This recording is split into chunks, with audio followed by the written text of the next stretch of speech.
WhatsApp guys, welcome back once again. So दोस्तों, आज की फिल्म जो हम एक्सप्लेन करने वाले हैं उसका नाम है मिडसोमर, जो कि 2019 में रिलीज़ हुई थी। दोस्तों, ये फिल्म की कहानी बहुत ही ज़्यादा अलग है बाकी सारी फिल्मों से। तो चलिए मूवी की शुरुआत करते हैं। मूवी शुरू होती है और हम डैनी नाम की एक लड़की को देखते हैं। डैनी को एक मेल आया होता है और ये मेल किसी और का नहीं बल्कि उसकी बहन का होता है। उसमें लिखा होता है दोस्तों कि ये सब मैं और झेल नहीं सकती, मैं जा रही हूँ अपने मॉम डैड के पास। यहाँ पर दोस्तों वो आत्महत्या करने की बात कर रही होती है, जिसके बाद डैनी उसे कॉल लगाने लगती है लेकिन उसका फ़ोन ऑफ होता है। अब यहाँ पर डैनी अपने बॉयफ्रेंड क्रिस को कॉल करती है और आज रात मिलने के लिए बोलती है। और यहाँ पर दोस्तों हमें पता चलता है कि क्रिस डैनी से सच में प्यार नहीं करता है, वो सिर्फ उसके साथ टाइम पास कर रहा है, लेकिन डैनी उससे सच्चा प्यार करती है। अब हम क्रिस को देखते हैं जो कि अपने दोस्तों के साथ पार्टी कर रहा होता है। उसके दोस्तों के नाम होते हैं मार्क, जॉश और पेले। ये सभी उसे समझा रहे होते हैं कि तुम्हें ये रिलेशन डैनी के साथ छोड़ देना चाहिए क्योंकि डैनी तुम्हें अपने करीब नहीं आने देती, तुम्हें कोई और लड़की ढूंढना चाहिए। इसके बाद हम डैनी की सिस्टर को देखते हैं दोस्तों, जिसने सच में बहुत ही बुरी तरह से आत्महत्या कर ली थी। तो ये सब देखकर डैनी बहुत ही ज़्यादा डिस्टर्ब हो जाती है, बहुत ही ज़्यादा दुखी हो जाती है। अब क्रिस उसको थोड़ा रिलैक्स करवाने के लिए एक पार्टी में ले जाता है। यहाँ पर दोस्तों क्रिस का दोस्त जो कि पहले होता है वो सभी को एक स्वीडिश समर फेस्टिवल में इनवाइट करता है। यहाँ पर दोस्तों आपको बताना चाहूँगा कि ये फेस्टिवल पेले के कबीले में था, जहाँ पर सभी लोग एक अलग कम्युनिटी बनाकर रहते थे। पेले बताता है कि ये फेस्टिवल इसलिए ख़ास है क्योंकि 90 साल में सिर्फ ये एक बार आता है और सभी प्लान बनाते हैं वहाँ जाने के लिए। पहले तो डैनी मना करती है लेकिन बाद में पेले के मनाने पर वो वहाँ पर चली जाती है। तो फाइनली ये लोग फेस्टिवल के लिए निकल जाते हैं और उसके बाद ये सभी लोग बहुत ही हरियाली वाले गांव में पहुंच जाते हैं और जो कि देखने में बहुत ही ज़्यादा खूबसूरत होता है। यहाँ इनको एक बंदा मिलता है जिसका नाम इंगमार होता है। इंगमार दोस्तों पेले का भाई होता है। यहाँ पर हम देखते हैं कि इंगमार भी एक कपल को लेके आया था जो कि उसके दोस्त होते हैं। इंगमार इन सभी लोगों को एक ड्रिंक देता है पीने के लिए। ये एक मधोशी वाला ड्रिंक होता है, इसके पीते ही सभी लोग मधोश हो जाते हैं। और उसके बाद ये सभी लोग टाइम देखते हैं जो कि रात के 9 बज रहे होते हैं, लेकिन यहाँ पर हम देखते हैं कि 9 बजते हुए भी यहाँ पर सूरज निकला होता है। मतलब यहाँ पर टाइम के साथ भी मैनिपुलेट किया गया है, छेड़छाड़ की गई है। और उसके बाद डैनी वॉशरूम यूज़ करने के लिए जाती है, तभी उसे पीछे कुछ दिखता है, जिसके बाद वो भाग कर बाहर जाती है और बाहर गिर कर बेहोश हो जाती है। जब उसकी आँख खुलती है तो वो देखती है कि एक दिन बीत चुका है। जी हाँ दोस्तों, मतलब इस जगह पर कुछ ही घंटों की बस रात होती है। तो ये सभी लोग फाइनली विलेज पहुँच जाते हैं। वहाँ पहुँचते ही इन्हें एक बहुत ही बड़ा सन शेप का गेट मिलता है। तो सो गाइस, ये जगह बहुत ही ज़्यादा शांत और नेचर से भरी होती है। मतलब ये सभी लोग आधुनिक चीज़ यूज़ नहीं करते हैं। और उसके बाद एक बूढ़ी लेडी स्टेज पर खड़ी होती है और बोलती है कि होरगा में आपका स्वागत है। इनके गांव का नाम होरगा होता है दोस्तों। सो इनके गांव का नाम होरगा होता है। यहाँ हमें पता चलता है कि ये फेस्टिवल 90 साल में एक बार आता है और ये लोग इसे बहुत ही धूमधाम से मनाते हैं। इसके बाद इन सभी लोगों की खातिरदारी की जाती है और इन्हें लंच करवाया जाता है। और लंच के बाद यहाँ कुछ लड़कियाँ हाथ पकड़कर डांस करने लगती हैं और इनमें से एक लड़की क्रिस को देखकर स्माइल करती है और अपने पैर से उसको टच भी करती है। इसका मतलब वो क्रिस को लाइक करने लगी है। और हमारे क्रिस भैया भी यहाँ पर पिघल जाते हैं, उन लड़कियों के साथ डांस करना चालू कर देते हैं। अब पेले दोस्तों इन सभी को टूर कराने लगता है और डैनी एक वॉल को देखती है जहाँ पर बहुत सारी लड़कियों की फ़ोटोज़ होती है जिनके सर पे एक ताज रखा होता है और जिसके बारे में वो उससे पूछती है। तो पेले उसे बताता है कि ये सभी त्योहार की रानियां हैं। हर फेस्टिवल में एक डांस कंपटीशन होता है और जो उसे जीतता है उसे रानी का ताज मिलता है। अब अगले दिन दोस्तों यहाँ एक बहुत ही अजीब चीज़ होती है जिसे देखकर आप पूरी तरह से शॉक हो जाएंगे। यहाँ पर एक बूढ़े कपल को हम देखते हैं, इन्हें अलग तरह के कपड़े पहनाए गए थे। ऐसा लग रहा था कि इन्हें किसी चीज़ के लिए चूज़ किया गया है। अब इन बूढ़े कपल को एक चेयर पर बैठाया जाता है और लेकर पहाड़ की चोटी पर जाया जाता है। नीचे एक लेडी एक किताब पढ़ रही होती है। ऐसा लग रहा था कि वो किसी तरह का रिचुअल कर रही है। और इसके बाद दोनों बूढ़े कपल अपने हाथ काटते हैं और अपने ब्लड से एक साइन पर खून लगा देते हैं। उसके बाद वो दोनों कपल ऊपर से सीधा नीचे कूद जाते हैं, जिसमें लेडी की तो मौत हो जाती है लेकिन जो आदमी होता है उसका पैर टूट जाता है और वो जिंदा बच जाता है। वो बूढ़ा आदमी बहुत ही ज़्यादा दर्द में होता है और ज़ोर ज़ोर से चिल्लाता है, जिसकी चीख सुनकर सभी लोग उसी की तरह चिल्लाना चालू कर देते हैं। ये काफ़ी अजीब सीन है। इसके बाद जो होने वाला था दोस्तों वो आप देखकर और ज़्यादा चौंक जाएंगे। एक लड़की को बड़ा सा हैमर दिया जाता है, हथौड़ा दिया जाता है, जिससे कि वो उसके सर को कुचल देती है। और उसके बाद दूसरी लड़की भी सेम ऐसे ही करती है जिससे कि उस बूढ़े आदमी की मौत हो जाती है। ये सभी चीज़ें देखकर डैनी और उसके दोस्त पूरी तरह से डर जाते हैं और इनको भी हमारी तरह समझ नहीं आता है कि ये सारी चीज़ें क्या हो रही है, इन लोगों ने ऐसा क्यों किया। और इनमें से एक कपल होते हैं जिनका नाम साइमन और कोनी होता है। ये सारी चीज़ देखकर वो सबसे ज़्यादा डर जाते हैं, जिसके बाद इन कबीले की लीडर उनको रोकती है और बताती है कि दोनों बूढ़े लोगों का जीवन साइकिल पूरा हो गया था, जो कि 72 साल का था, 72 साल का था, इसलिए इन लोगों ने अपनी जान दे दी। वो बताती है कि हम जीवन को एक चक्कर की तरह देखते हैं, बूढ़े होने पर दर्द और डर से मरने के बजाय हम खुद ही मरना पसंद करते हैं। बताती है कि इससे आत्मा शुद्ध होती है और मैं भी सेम ऐसा ही करूँगी जब मेरा समय आएगा। लेकिन यहाँ पर साइमन और कोनी उनकी कोई बात नहीं मानते और यहाँ से जाने का डिसाइड करते हैं। जब कोनी बैग पैक करके रेडी होती है तो वो साइमन को ढूंढना चालू करती है और उससे साइमन नहीं मिलता है। और उसके बाद वो एक बूढ़े आदमी से पूछती है, जिसके बाद वो आदमी उसे बताता है कि साइमन पहले ही ट्रेन स्टेशन पर जा चुका है। कोनी बोलती है कि वो मेरे बिना ऐसे कैसे जा सकता है। फिर बूढ़ा आदमी उसे बेवकूफ़ बनाना चालू कर देता है। वो बोलता है कि ट्रक में सिर्फ एक ही आदमी की जगह थी, इसलिए साइमन अकेले ही चला गया।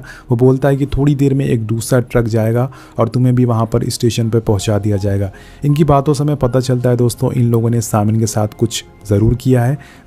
हमें आगे पता चलेगा कि साइमन के साथ क्या हुआ है। और इसके बाद हम डैनी को देखते हैं जो कि बहुत ही ज़्यादा डर जाती है, पूरी तरह से डिस्टर्ब हो जाती है। वो भी यहाँ से जाने लगती है, लेकिन पेले जो उसका दोस्त होता है वो उसे रोकने के लिए मनाता है और वो उसकी बात मान लेती है।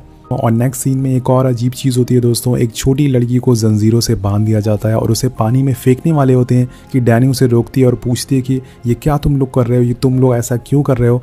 जिसके बाद उस लड़की को बचा लिया जाता है और हमें पता चलता है कि ये इसलिए किया जा रहा था ताकि उसमें कितनी हिम्मत है ये देख सकें ये लोग। बड़े अजीब लोग हैं दोस्तों। हिम्मत ही चेक करनी थी तो नेहा कक्कर के गाने सुना देते। दोस्तों इसके बाद जो दो बूढ़े आदमी मरे थे उनकी बॉडी को ये लोग जला देते हैं और उनकी जो राख होती है वो एक पेड़ पर डाल देते हैं। इनका ऐसा मानना था कि ये पेड़ इनकी पूर्वज का पेड़ है, ये बहुत ही ज़्यादा पवित्र पेड़ है। उसके बाद यहाँ पर एक बहुत ही ज़्यादा बड़ी गलती हो जाती है जो कि मार्क कर देता है।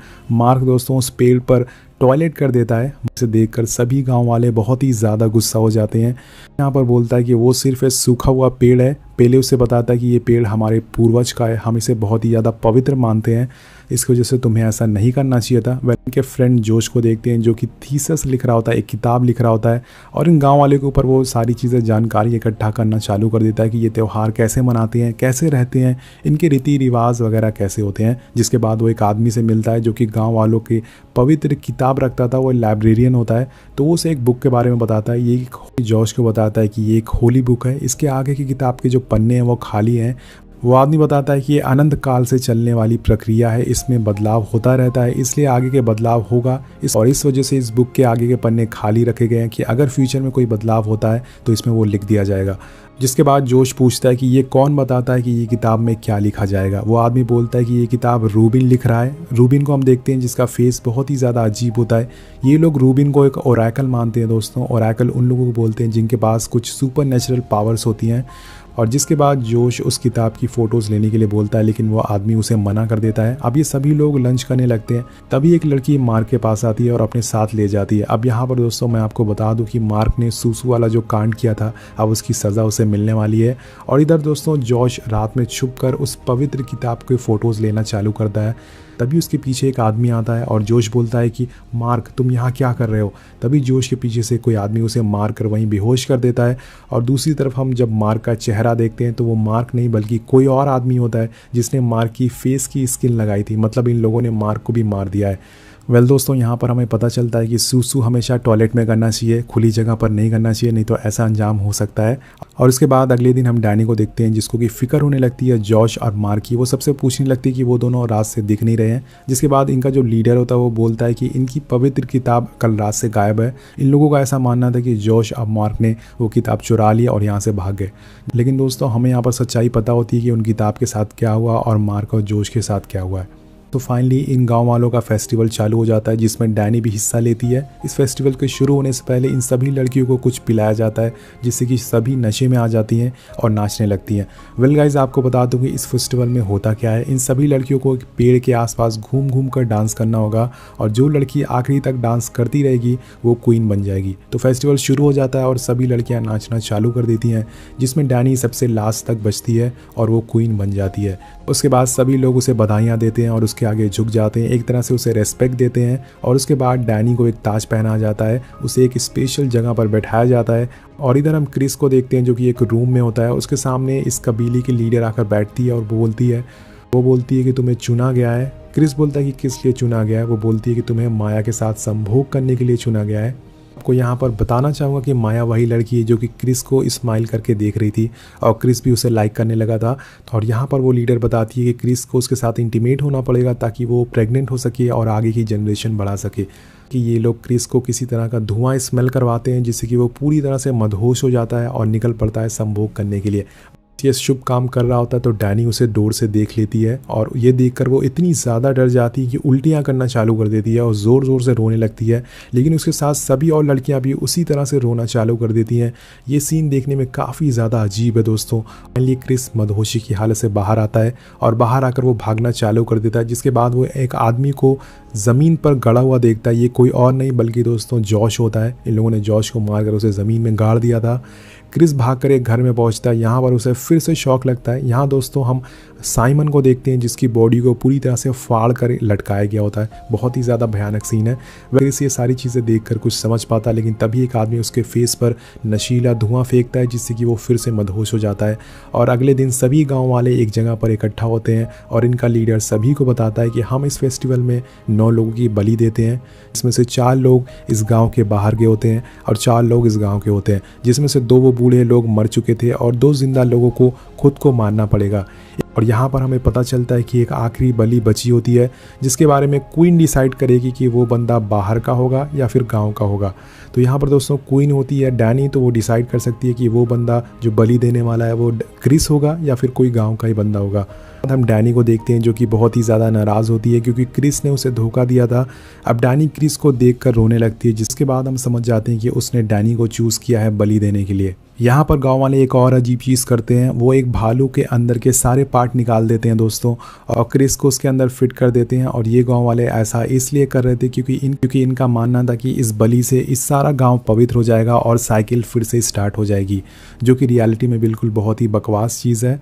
वेल दोस्तों, ये लोग अब क्रिस के साथ मार्क और जोश और 2 और जिंदा लोगों को एक टेंपल में रखते हैं और इस टेंपल को आग लगा देते हैं। अब जैसे जैसे वो लोग जलते हैं गांव वाले भी उनके दर्द को फील करते हैं और ज़ोर ज़ोर से चिल्लाने लगते हैं। यहाँ पर हम देखते हैं कि डैनी भी सेम ऐसे ही रोने लगती है चिल्ला चिल्ला कर। लेकिन हम लास्ट में डैनी को देखते हैं जिसके चेहरे पर स्माइल होती है। वेल गाइज, इस स्माइल का क्या मतलब है मुझे तो नहीं पता। अगर आपको पता है तो नीचे कमेंट करके ज़रूर बताइएगा। इस फिल्म की IMDb रेटिंग है 7.1। इसका टोटल बजट था $9 मिलियन और इस फिल्म ने कमाई करी थी $47 मिलियन की। आपको मूवी कैसी लगी नीचे कमेंट करके ज़रूर बताइएगा और चैनल को सब्सक्राइब ज़रूर करिएगा। हमें इंस्टाग्राम पर भी आप फॉलो कर सकते हैं। वेल, मिलते हैं आपसे अगली वीडियो में। Thank you so much watching. Peace out.